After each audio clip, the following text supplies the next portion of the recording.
Morning in progress. What's going, guys? It's your boy Nick, HOUTX trader, coming from Houston, Texas, guys. Today is August 26th. It's Monday. It's like 7:30 at night. We had a good day at trading so far. We hit some gold trades. We're in some gold trades, and I'm stacking positions. So we're gonna look at gold.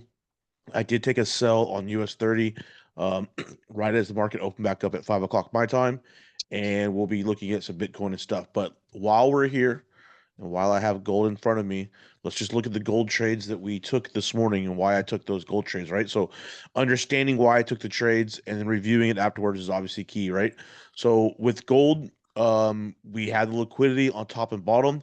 I was also looking at the Fibonacci and the Bollinger Bands just for the hell of it, and I noticed that this area was kind of like a pinch, right? So this area was a pinch. So I was expecting something to happen, but I wasn't trading it. I wasn't trading that particular move. I was waiting, right? So, as you guys have known, if you've been watching me trade gold, that we've been looking at the Asian session. So I have Asian session highlighted here in white. And from now on, and for the foreseeable future, I'm going to try to trade the Asian session is telling me, right? So the Asian session will set a high and it'll set a low. And whichever side it breaks, in this case, it broke to the high side, we need to then be buying for the rest of the day, right? We've been noticing, or I've been noticing, that if it sets a high and low, it doesn't break. It breaks one, it doesn't break the other. So in this case, there's the low here, and we can be confident that that low is not going to break. So therefore, that's one reason why I took that buy. All right. So if we Fibonacci this from the low of the Asian session to the high of the London, New York session, we'll see we had the 7088.6, which is, you guys know, that's where I like to live. That's where I like to hang out. Okay, it rejected. And so I said, well, once it rejected, I did not catch it the first time. I was waiting for the pullback. Now, so I caught this entry right here on the pullback. I came down to the the 1 minute time frame, and I basically just drawed off my support and resistance zone right here, right here. So candles right there. And so I said, um, when this when this comes back down and comes back in and starts to break and starts to take off, that's when I took the entry. So I see it kind of messing around here. What time was that? That was 10:30 this morning. So I didn't catch this entry way down here. I didn't catch it. I kind of had to wait a little bit on it, but then I ended up getting it. Um, and we took that trade. So there we go. A little bit late. I probably would have liked to have caught it there, but I would have been a drawdown. But I did catch it there. Of course, the stop loss was right below the previous swing. And then I targeted this area. So I actually had the perfect exit. What I was wanting to do, I didn't really have the balls to do it. So, admittedly, was I saw this area here.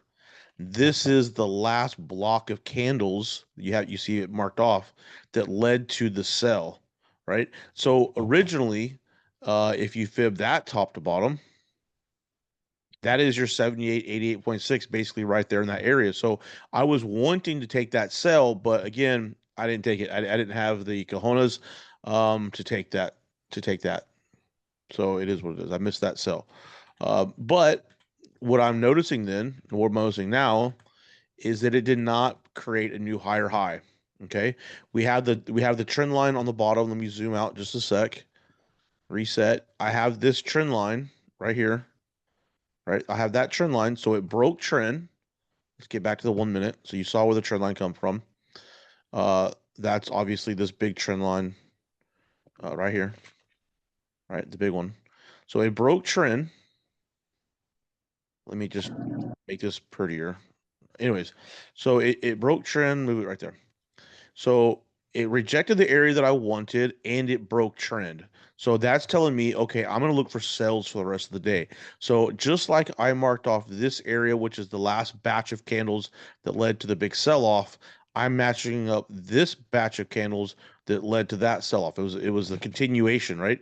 So that's the area that I marked up. And when the price came back into that area, it hit 50% of the little area that I had marked off. I took a sell. Okay.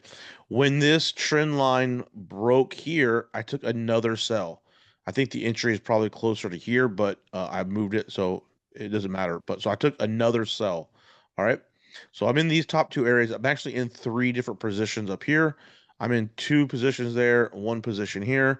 And then I told myself if this breaks this support resistance area again, right? If it breaks this, I'm looking to get into another sell. So I didn't take it right as it broke, but what I did see was there's a clean little double top. I was playing this double top right there. So when it pushed down, it come back up, took out this liquidity, right? Gave me a double top, then I took another entry. So I'm in four different entries. You can also see where I took that last entry is the 1 hour support and resistance area. And therefore it broke below it. And I'm hoping that will now come all the way down to this next 1 hour, which is basically 2508, 2500 area. So there's the four different positions. All the top three are protected. And the bottom one obviously hasn't had enough. So when this bottom position, hopefully it gets to this area here of support resistance, I'll protect that one. And that's probably it. I'm probably not going to take any more positions. I'll probably actually start to shave off some profit from these first two positions and then just let all these things run to see if we can catch a big move, right? So there is that. I don't see anything in the chats. If you guys have any questions or whatever, throw it up in the chats. So that is Goldilocks, and that's where I'm at now. So let's just take a bigger time frame look at gold so we can get an idea where we think it's going to go. So again, it broke the trend here. So I'm gonna try to catch it. I mean, at least I'd like to see this area with this big bull, this big candle sitting there. I like to catch it down to there. Let me change the color. Let's just go to bright yellow. That sticks out to there, right? I don't think it's going to come all the way back down and touch the support resistance, but I would like at least see it retrace down in that area. So, what we can do then is probably just pull out a fib and say, okay, from this top to this bottom, we'd like to pull this liquidity out, and then maybe even get down to the 78, 88.6. We'll go ahead and mark that off now. And so that'll be there for future reference. That's kind of where we want to see it get down into that buy area. And so we'll start to look for buys when we get down to that zone. So that will have taken out a lot of this liquidity. All this liquidity is trend line. And yeah, we should be good to go. So I've been as you guys know, Andy is a trend line guy. I've been paying more attention to trend lines. Like I'm a more of a self-proclaimed Fibonacci trader. But the more I look at the damn trend lines and the more I start to add stuff on top of that, man, it's really starting to catch my attention. Oh, quick other a little bit of sauce on the trend line trading entry that I had this morning on this first entry. Um, I was gonna say I was waiting for the price um to break the moving average, but that moving average is definitely reason why I got into the second position down here. So I'm starting to look at moving averages a little more because this is the thing, man. I'm watching a lot of people's indicators, and I'm trying to figure out the London guys and these other guys. I know that have used indicators, and I'm trying to deconstruct how a lot of people are using their indicators, and a lot of it has to do with price action over top of moving averages. And so when I see that it broke trend, when I see it rejected my area, and now I see the price starting to break on the bottom side of the moving average, that's letting me know that this is going to continue to sell. So I jumped into one more sell here because at the time you had the prices, going below the moving averages, and I see it riding the moving average. And when it rides the moving average like this, there's a big move is about to come. So I think that's already in sells. It broke the trend, so that's another reason why I have extra confidence to stack these sells, just because of price action over the top of the moving average, basically the moving average going sideways. So it's giving me give me some juice to sell. I would say hi, Zara. What up, Zara? Chris, and Sam. Thank you guys for joining in. On US 30, this is just sell, right? I think Andy posted a video not too long ago about how often do you have a chance to sell at all time highs, blah blah blah, right? And last time he was taking the sell here, um, he was using his fib. And I don't know if he lost that trade or not, or if he's still in it. But basically, I gave myself 10 pips or 100 pips, however you want to look at this, over top of this swing high, and I just hit sell. Basically, on the daily, this is the reason why I hit sell because I saw the daily candle. Let me just delete some of this shit to make it better. Right on the daily candle, you see the wick and then close right back down below. Right, so there it is. Wick close right back down below, and if we draw a line from the top of this last high, not the big high, but the last one, you see that the bodies are closing below that. So it went up, it gave us a super clean double top. I mean, it's probably to the dollar double top, and then closed right back below that last wick. Closed below that wick right there. So I said sell, and I gave it 100 pips over top of the previous high, and it is what it is. And we'll just see if we can catch a trade. We have a hell of a lot of side to the downside. I mean, there's a lot to come down to the downside. So hopefully that pause off. All right, let's look at the old Bitcoinish for 1 minute here. Again, guys, everyone thinks that Bitcoin's going to the moon. I'm the only person that I know of who says it's not going to the moon. I'm going against everybody. Basically, on Bitcoin, we're still in a bear pattern. Sorry, wrong tool. Um, we break out the trend, the the trend tool with a standard deviation. Why is it not selecting it? Go ahead. You have a question? I don't know why my regression tool is not working. Oh, there it is. Okay, so we're going to pull out the standard regression tool with, I think, my deviation set to 2, right? Standard deviation set to 2. As you can see, we're in a downtrend. It's fairly obvious. So, um, let me see, Zara. Okay, so let's get into it. So now we have the daily. I have my areas drawn off here, daily support resistance, and I have the two red lines or the two previous highs, right? I see that we have not tapped into the sell zone yet, and I do see that there's still liquidity above us, which is, let me reset. So we do have these areas here that I have marked off as liquidity, right? Put this up here, move this here. So I do see that we have liquidity sitting here. So I am kind of cautious um, selling now, right? So since I am cautious selling now, I'm going to take this approach a little more um, relaxed. I'm not going to be quite as aggressive. I do see that there's a trend line here on the bottom side, and basically there's lots of liquidity. So I feel that before Bitcoin makes an all-time high, it's going to need to come down here and then pop off. Okay, I still think it's not going to leave all this down here. It's too much on a trend line, too much money sitting there. Okay, so what I said was the daily support resistance levels right here. We have broken below it. So what I would like to see is a pull back up to retest that area of the daily support and resistance, and then we can sell, right? So just like we have a lot of liquidity on the downside because of the trend line, look at all the liquidity we have on the upside because of the trend line.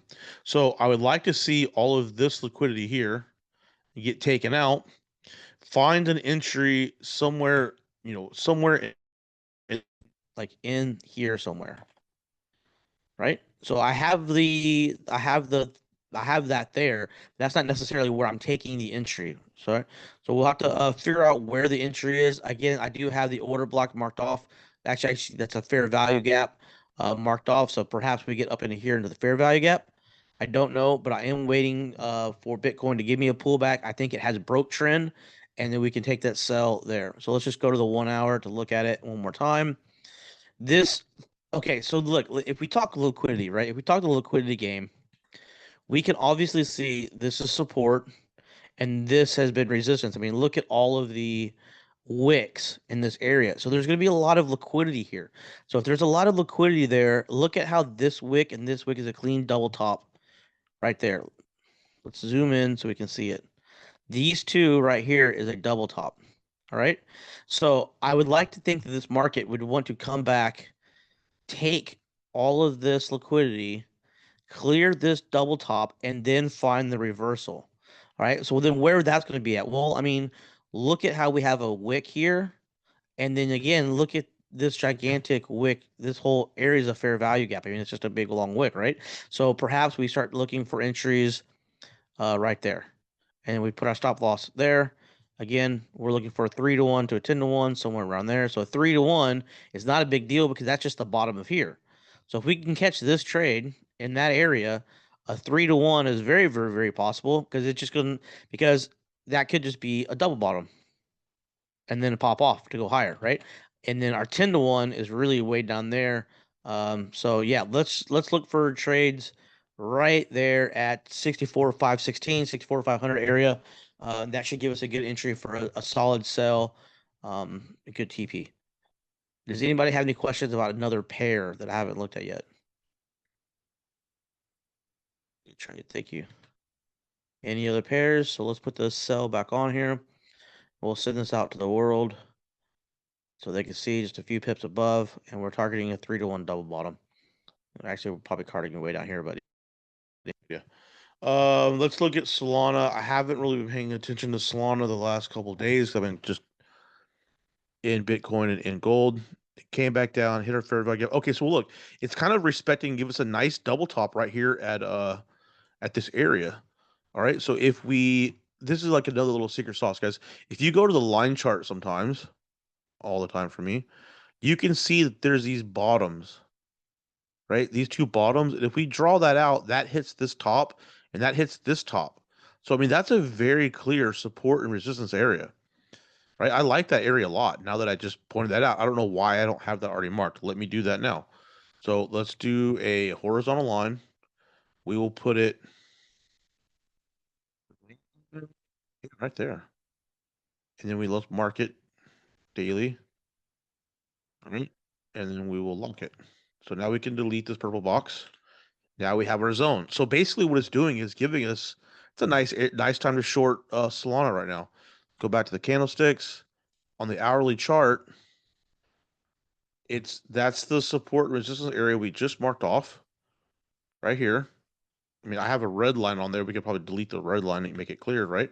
But there's a support resistance. It's giving us a double top.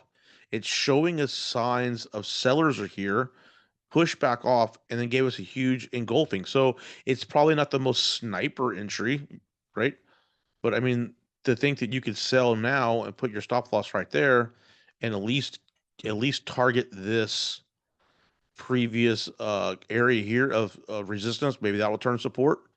And then that right there is a 2.4-to-1 trade. Not the worst in the world, and that's on the hourly. We really still want to see it come down here and take out this order block.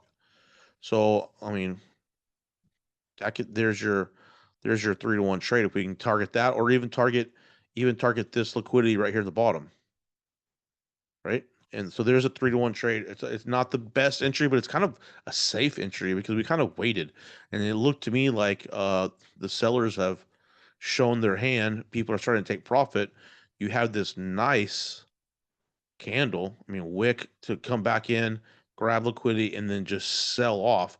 Look at how the moving averages are coming together and actually touching now. So when the moving averages come together like that and touch, either two things are going to happen. It's either going to pop off and buy like crazy, or it's going to sell like crazy. Let's just look at the let's look at the Bollinger Bands just for a second, just for the hell of it, and they're pinching together. So anytime, and if you see, like, look, anytime the Bollinger Bands pinch together, you're going to have a big move, right? So if we could draw a little box and say, okay, look at how tight the Bollinger Bands are there. Look how tight the Bollinger Bands are getting here. When the bands get tight like that, there's a move is going to happen. So this isn't really the tightest Bollinger Band area right there, but they're kind of getting pinched a little bit. Um, so yeah, I mean, look at this pinch, and then look at the moves that happened right after that. It finally comp went, and then 1,500 points. So let's see what this Bollinger Band is going to do. But that's kind of again giving me an indication it's gonna do two things. I think it's personally going to sell. Therefore, we can be an aggressive with the entry now that it's already past us, but it's all good. Anybody have any questions about any of that jazz? I mean, this might come. Actually, you know what? Let's catch a better entry on this Solana sell. Really, if you think about it, we could fib that there to there. We could wait for this to come back up, fill in half of this candle, because I mean half the candle is actually into our fib zone, right? 88.6, 78.6, but then we need to adjust this just a bit. That goes to there. This goes to there. Okay. The half of the fib is right in our 88.6, and then look at this liquidity here. So what we'd want to really see, again, we can go to smaller time frames and do the Elliott wave retracements. So what we really want to see on Solana is the Elliott wave being popped off. So there's the first. Here's the bottom of the second. So we're looking for the second and third top to get us there. And really, what we'd like to do then is fibbo this move and look at where the TPs are. The 236 TP is right there on our 78.6. So 236, 78.6, letting us know there could be a turnaround in that area. So perhaps our sell needs to be from here, which gives us a much better risk to reward ratio because we're only putting our stop loss right above that. And then 3-1, 4-1, 10-1, whatever your target is much more, come down to there. That's a 12-1. So that looks a lot better to me. Let's do that. We'll put this one out in the charts as well, in the discords as well. So we'll look for that trade. All right, that's basically all I got, guys. I'm looking at gold. I haven't even looked at Nasdaq in weeks. I don't know what the hell Nasdaq's doing. I haven't even been paying attention. I've been so deep in just taking gold trades. Look, Nasdaq's going to sell off too. Look, Nasdaq just broke trend, and it came to the exact order block that I had marked off. Again, I haven't looked at it in days, so I didn't even know that until just now. And then look too. So this is something we could play. Look at how the support turned to resistance, right? So what we need to see then is a retouch of that area. Now that it's let us know support broke through, we didn't know that was going to hold. It could have kept on going, right? But so now we can be waiting for a pullback back to that area, back to here, and now we can go and we should be able to put our stop loss just right above that wick. That's it. And then now we could catch a hell of a trade because same just like US 30, Nasdaq's got 1,000 points ahead of it, right? I mean that's a long way to go. That could that's a lot of fucking money. Um, let's just see if you caught that trade. That's 1,700 pips, 170 pips, 170. Yeah, it's a good move. 1,700, 1,700. Yeah, so $1 pip that'd be like 1,700 bucks if you did a dollar pip. So, anyways, yeah, I think everything's gonna sell. It just looks to me like everything's gonna sell. I don't know about news. Let's check that real quick. Is news gonna fuck us? Let's see. Admittedly, I have not checked the news either. Let's see.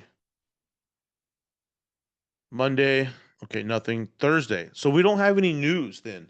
So with no news, it's probably gonna be kind of slow, right? And then Thursday we're gonna have jobless claims, but the jobs numbers are fucked because they announced that they million jobs off, right? And then you got all this, Michigan consumer doesn't really do nothing. PCE, inflation, whatnot, month over month, year over year. That will give us some stuff. So maybe the next couple of days, these Bollinger Bands are going to come together and tighten up, and then we'll look for fireworks later on in the week. But for now, I think we have at least a good opportunity to sell. We'll just see what it does. Hopefully, it doesn't wick us out and manipulate us before it sells off. So that's all I got. Anybody else have anything? Chris, Sam, AGZ. Do you have any questions about any other pairs? Anything?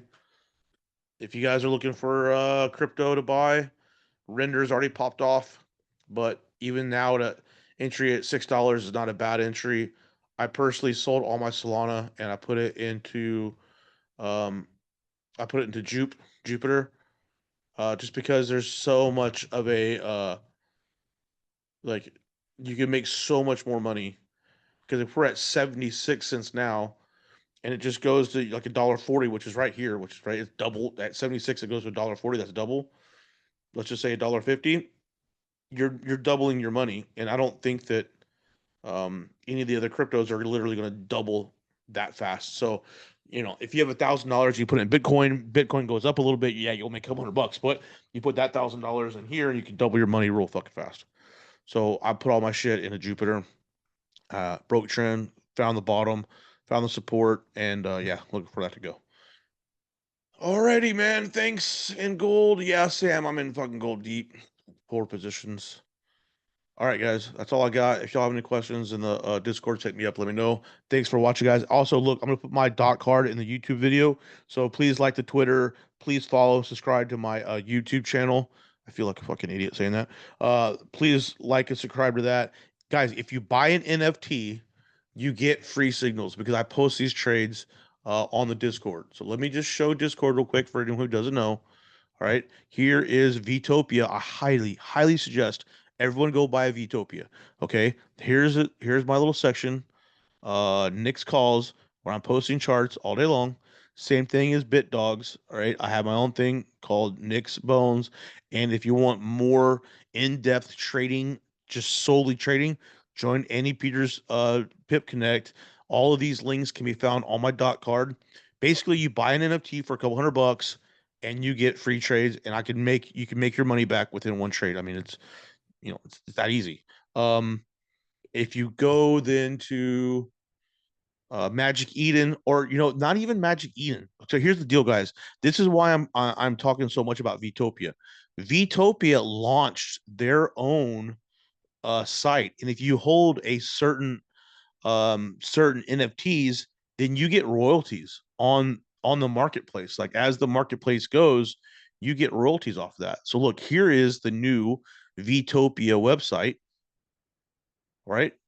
So this is why I was telling you guys to buy Vtopians. This website launched. I was trying to get you guys in as a good price um beforehand. Look, Bored Ape is on here. Those are my homeboys. Shout out to Dak Days and shout out to all the guys at Vtopia, right? So yeah, buy the NFT. They have launched their own website, and I don't want to give away all the alphas on it, but they're looking to do other stuff with the company, with the website. So yeah, I started talking about NFTs. Look, everyone else dropped off. Okay, well, anyways, that's it. You guys have a good night, and let's end this.